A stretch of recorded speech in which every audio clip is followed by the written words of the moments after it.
Where your treasure is, there will your heart be also. God has given us unlimited treasures in His Word. Every time we open it, we can discover a new treasure or admire an old one. What will we find today? Here's Carla Early with Treasure Hunt in the Word.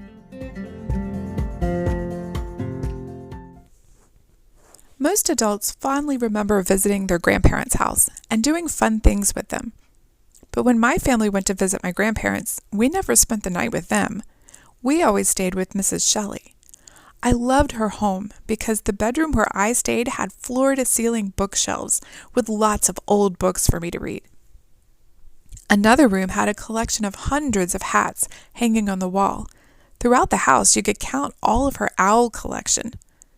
And her bright yellow kitchen reminded me of an old-timey soda fountain with bar stools for me to spin around on. She had a clock in her bedroom that projected the time on the ceiling, and the house had innumerable nooks and crannies to play in.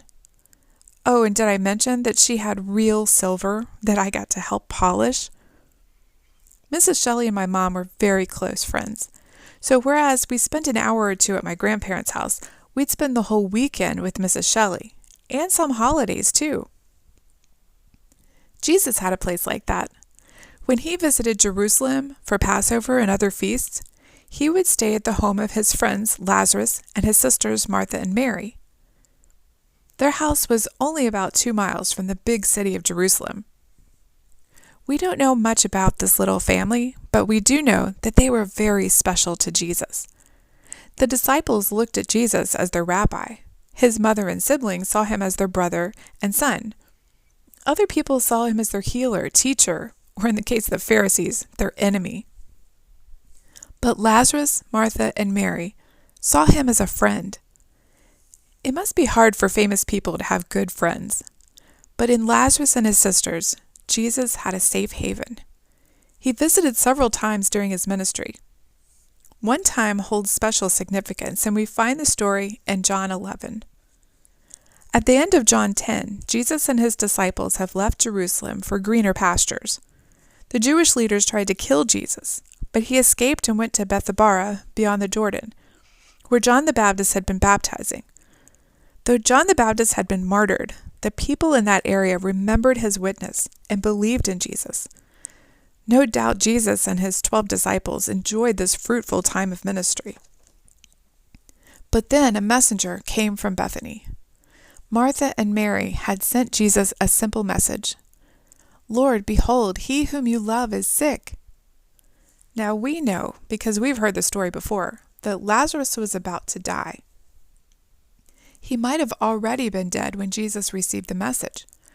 Yet Martha and Mary didn't demand Jesus come or frantically insist he do something.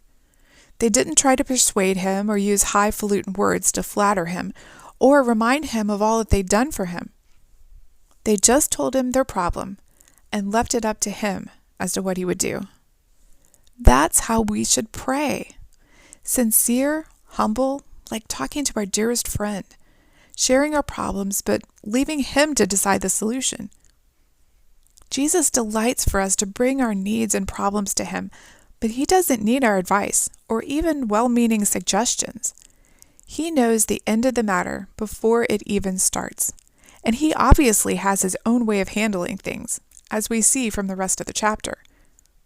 So when we pray, can we humbly, sincerely bring him our needs and leave them there? This doesn't mean that he'll fix everything the way we think he will. It doesn't mean we won't have to suffer, but it does mean that we have to trust him.